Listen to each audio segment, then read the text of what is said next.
Seguimos hablando de apego y vamos a empezar a ir desmenuzando cada uno de estos. Y voy a empezar por mi favorito, por el apego evitativo.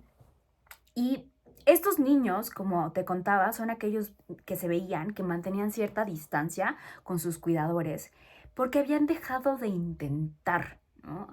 Habían dejado de buscar hacer el esfuerzo por contactar con sus cuidadores.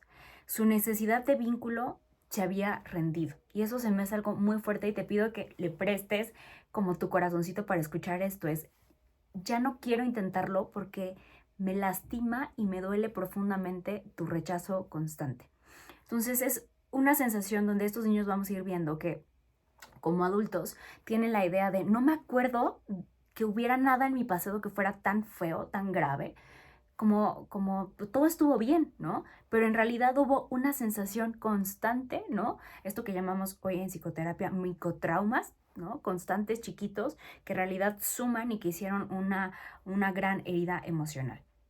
Y se desactiva esta sensación de apego, de necesidad, de vinculación con el otro para poder adaptarse. Hoy recuerda que pensamos el apego no como una cosa buena, mala, sino como una adaptación de esas de eso que tuvimos y para la cual tuvimos que hacer lo mejor que podíamos y lo vemos de este lugar muy autocompasivo, ¿no? Con nosotros mismos. Si lo pensamos, también te decía, estoy mezclando en esta versión como muchas teorías, y si lo pensamos en términos de aquella teoría de las heridas emocionales, de las heridas de la infancia, estos niños por lo general tienen la herida de rechazo. También es posible que tengan la herida de humillación o de traición más adelante, y entonces eso viene a dar así, ¿no? Como la gotita que derramó el vaso. Y bueno, es causado porque no recibió suficiente contacto para establecer un sistema nervioso regulado. Como vimos, el apego está basado en una teoría que es la teoría polivagal, que habla de cómo regulamos la sensación de estrés fisiológico a través de los estímulos también emocionales en nuestro cuerpo.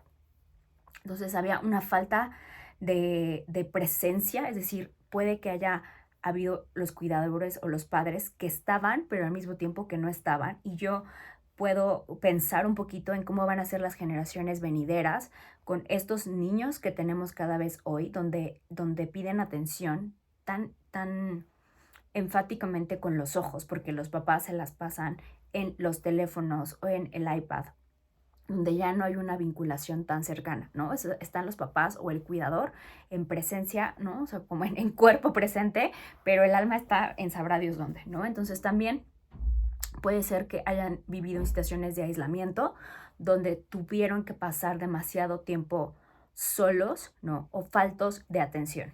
Y eso también se puede dar, sobre todo cuando son en situaciones donde hay muchos hijos previos o donde la mamá por alguna situación relacionada con alguno de los otros hijos como enfermedad o como su propia enfermedad, no pudo estar del todo presente. Entonces había una sensación de, pues sí, sí estaba ahí, pero al mismo tiempo no estaba ahí, ¿no? No había esa vinculación. También es que había, por ejemplo, una presencia a veces, pero basada en tareas, ¿no? Como sí estoy contigo, pero mientras estás haciendo la tarea. Ya cuando no estás haciendo la tarea, ¿no? Ya me olvido de que estás ahí. O sí estoy contigo, pero a la hora de la comida. Y después ya no. O sea, como siempre pensada en cuál era la función de esta actividad. Y la sensación que pueden tener los niños de adultos es solo estaban conmigo cuando les interesaba. Cuando, o sea, tenía que hacer cosas para portarme mal o tenía que hacer cosas para llamar su atención, porque si no, de otra forma no estaban presentes conmigo. No necesariamente, ¿no? Pero es como esta idea de que si no me sirves, no te voy a ver.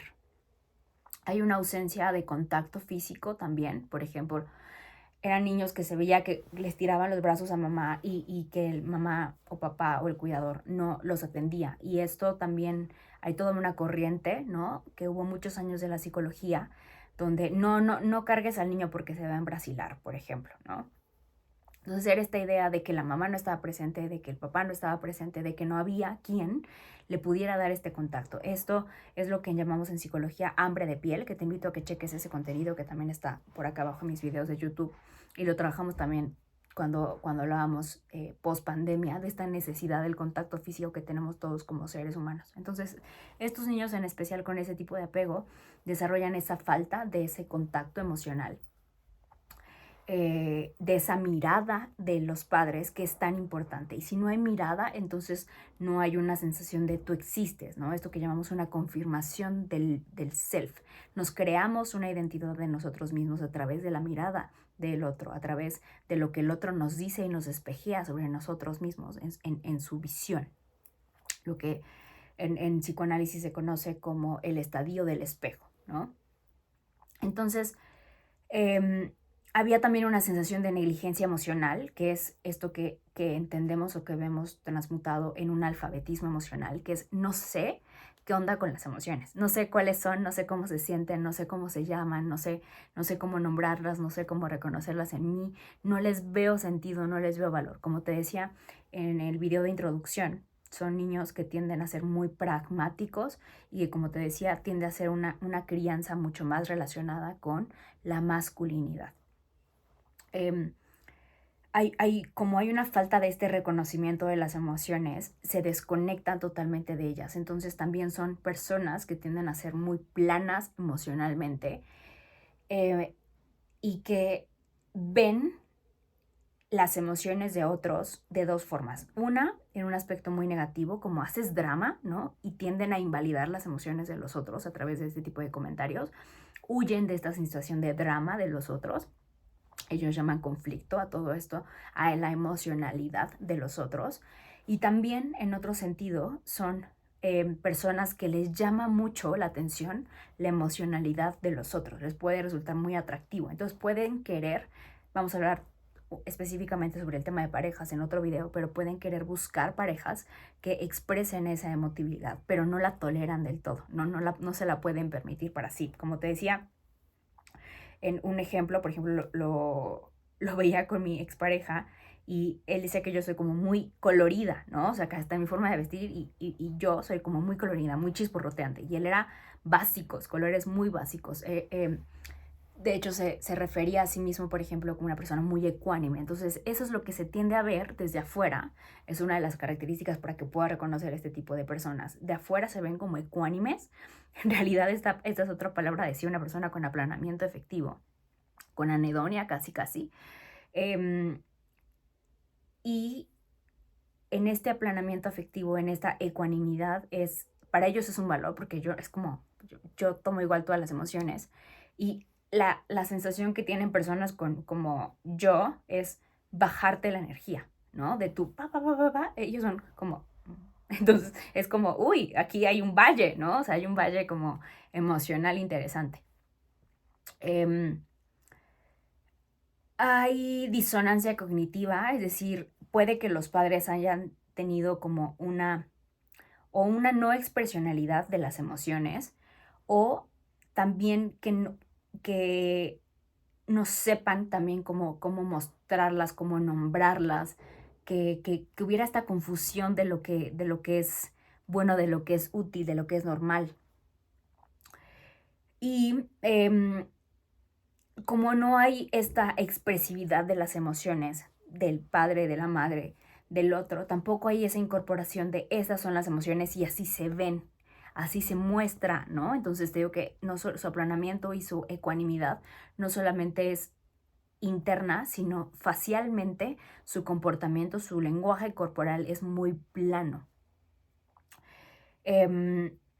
No tienen una buena teoría de la mente, por lo tanto, porque son, como te decía, sus padres no necesariamente los vieron a ellos no saben cómo sostener la mirada en otros, y si no hay una mirada, no están aplicando ni funcionando esto que hablamos, que son las neuronas espejo, que son el principio básico a nivel biológico de la empatía. Y si no hay empatía, si yo no puedo leer tus estados mentales, eso es lo que explica por qué son personas que tienden a ser muy rudas, muy agresivas, muy pragmáticas, también poco educadas, o no entienden muchas convenciones sociales, porque para ellos es como tienden a minimizar la necesidad y los afectos de otras personas, ¿no? Para ellos es como ser pragmático está padrísimo, yo no sé por qué tú haces tanto drama de la vida, yo no sé por qué te complicas tanto las cosas, ¿no? O sea, tienden a ser como muy lógicos en ese sentido.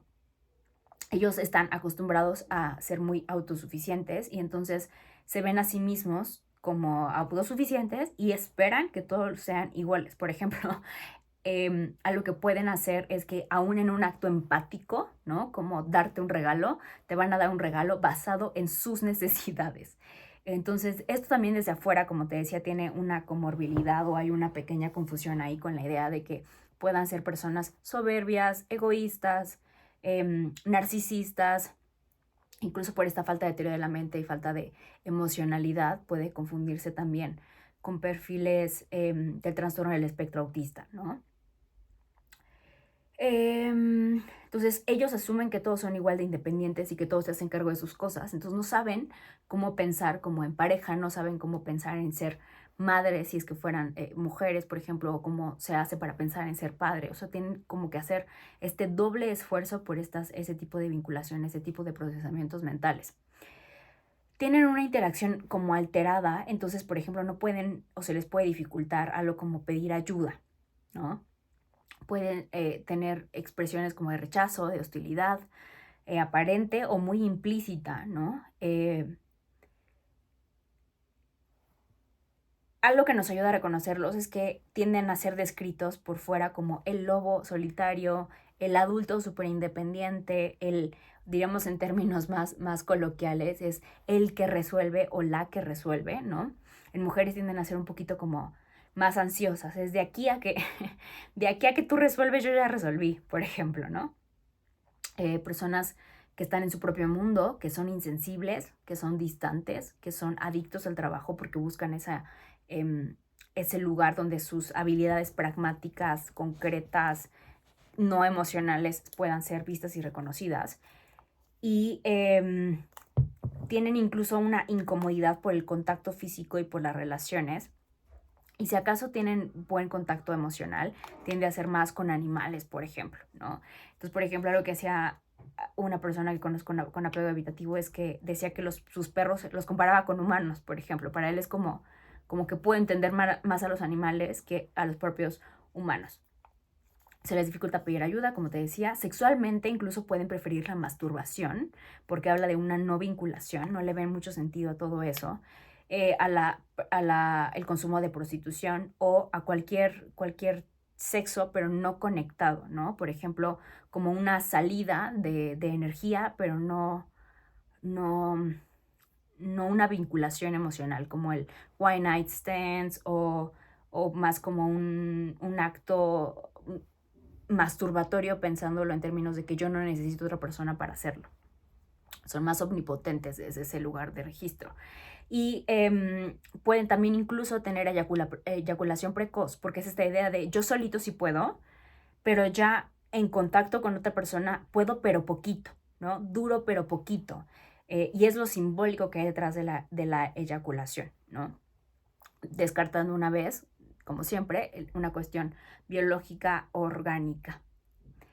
Tienden a ser también relaciones cortas, ¿no? Así como la eyaculación precoz y la sexualidad tiene que ser corta, son relaciones emocionalmente también cortas o breves y cuando sí hacen relaciones más largas tienden a ser idealizadas o distantes o imposibles, ¿no? Es como puedo con la relación que tenemos solo si estás lejos, puedo con la relación que tenemos solo si es imposible, puedo con la relación que tenemos solo si la idealizo. Entonces, por ejemplo, puedo decir como, sí me quiero casar, pero pongo estándares tan altos que nadie nunca los va a alcanzar, como para que entonces yo nunca tenga que decir, ya me tengo que casar, por ejemplo, ¿no? Entonces es una forma de, sí quiero, pero al mismo tiempo, ese es el tipo de apego evitativo, es como si quiero la intimidad, pero la pongo tan distante donde no sea algo que atente o amenace contra mi sensación de libertad, ¿no? Otro de los principios, valores a los que se escudan es en la idea de libertad, en la idea de autonomía, en la idea de no dependencia del otro. Puede tanto, así como los escucha, puede por lo tanto tener como mucha dificultad para trabajar en equipo y son personas que tienden a ser más trabajadoras por su cuenta, ¿no? No necesariamente emprendedores, eso ya hablaremos de otros tipos de personalidades, pero sí no tan buenos trabajando en equipo.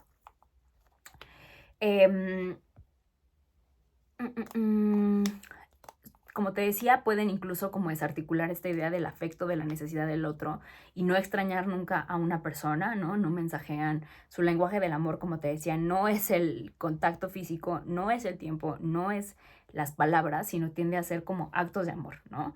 O regalos o cosas así como mucho más, sí amorosas, pero de lejitos.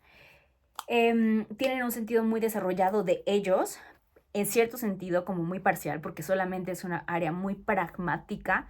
En términos biológicos tienden a ser más relacionados con todo lo que tiene que ver con la lateralidad izquierda del cerebro. No quiere decir que no ocupen la derecha, pero todo lo que tiene que ver con la emocionalidad está muy bloqueado. Depende de cada persona, para algunos estarán más bloqueados que para otro. Entonces por eso es parcial, pero no hay un reconocimiento como tal del otro, ¿no? Porque todo eso se da a través de la mirada y ellos no son tan buenos con eso.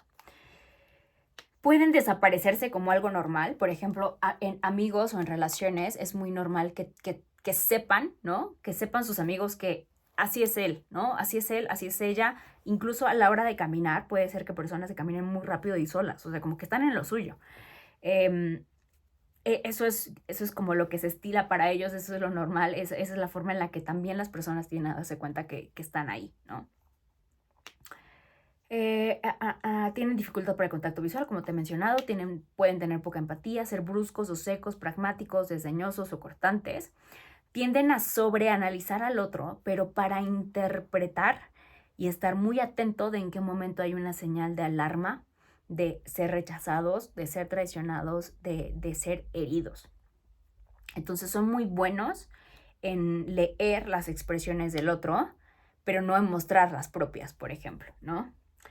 Como te decía, pueden olvidar su pasado, son más centradas en el futuro, no creen que hubo ningún problema con respecto a su vida, es decir, como que tiempo que dices, no, todo estuvo bien, ¿no? Y tú dices, pues todo estuvo bien, te vas con la finta, como decimos. Tienden a ser muy, muy sensibles con las críticas, con los rechazos y no olvidan con facilidad. Pueden sentirse o verse exteriormente como muy superiores a los otros, sobre todo a las personas ambivalentes que las ven y las consideran como muy needies, muy dramáticas. Son orientadas al hemisferio izquierdo, que te comentaba, tienen una alta tendencia a la acción y a la evitación del drama y del conflicto, así es como lo ven ellos. Hay una inhibición de gestos o un aplanamiento facial y, repito, tienden a ser muy ecuánimes.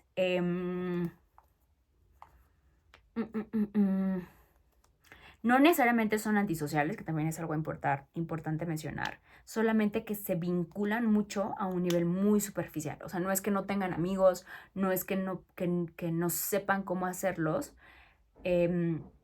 pero son relaciones muy superficiales donde poco se dejan conocer de ellos, ¿no? Algunas preguntas que te pueden ayudar para detectar este tipo de apego es, ¿te resultan difíciles las relaciones cercanas? La cercanía hace que después necesites generar distancia. ¿Te resulta complicado relacionarte de una manera relajada en pareja o en relaciones íntimas? ¿Te sientes inexplicablemente estresado cuando la gente se te acerca físicamente? Dicen que en ese sentido físico es como si abrazara un puercoespín, ¿no? Porque es como se ponen como muy tensos. No necesariamente. Hay diferencias, hay como niveles, por decirlo de alguna forma. Tienden a... te es difícil mantener el contacto visual. Tienes problemas para saber tus necesidades o para pedir lo que necesitas. Tienen también una dificultad con identificar sus estados físicos. O sea, por ejemplo, tanto como el hambre o el sueño o dolores físicos, no hay un buen registro de un yo corporal. Por eso te decía que tienen un muy buen registro del yo, pero es un yo parcial. Te resulta más fácil pensar en cosas que son importantes para ti o expresar cómo te sientes acerca de esas cosas que pensar en lo que otras personas quieren. Las personas emocionales, efusivas o dramáticas te resultan molestas o atractivas, como te mencionaba. Las personas a menudo juzgas a otros por no ser más autosuficiente. ¿Te gusta más estar con otras personas o realizar actividades individuales? ¿Prefieres trabajar en un lugar con pocas personas? ¿Prefieres las relaciones con animales u objetos a las relaciones con personas? Aquí en este apego evitativo también puede ser incluso dificultades para mantener trabajos por mucho tiempo, porque hay una idea de compromiso puesto en el trabajo, o un contrato incluso como con una vivienda, o la idea de hacer casa, ¿no? De sí rento, pero nunca me adueñé del espacio, ¿no? O sea, nunca me dejé poseer por el espacio, ¿no? Por una ciudad. Entonces siempre está esta idea de estaría mejor en otro lado, siempre quiero tener la libertad de poderme mover a otro lado. Siempre que hay alguien perfecto ahí afuera o a quien has conocido aún, aunque fuera lo más fácil, te resulta más fácil aislarte que comprometerte con esas personas, ¿no? Siempre está esta idea como de estar, pero no estar. Siempre hay una idea parcial de estar, pero de no estar, de esta ausencia, ¿no? Te sientes más disponible o conectado con con tus ex después de terminar la relación, cuando la presión desaparece. Y esa es una palabra como muy importante, es que se sienten presionados por la cercanía de otros. Ojalá eso te ayude un poco a identificar a alguna persona en tu vida. Siempre cuando tienes dices, ah, perfecto, ahora tengo este esquema de así es fulanito, así fulanita, así soy yo, ¿no? Así es mi pareja. Y en otro video posterior te voy a decir cómo puedes ayudarte a ti para trabajar estas habilidades de apego seguro. Y cómo puedes vincularte también a nivel afectivo con ese tipo de personas, cómo puedes ayudarles con esto, ¿va? Entonces ojalá eso te ayude un poquito a esbozar todo eso y déjame tus dudas y preguntas acá abajo. Y recuerda ayudarme a compartir este video. Gracias.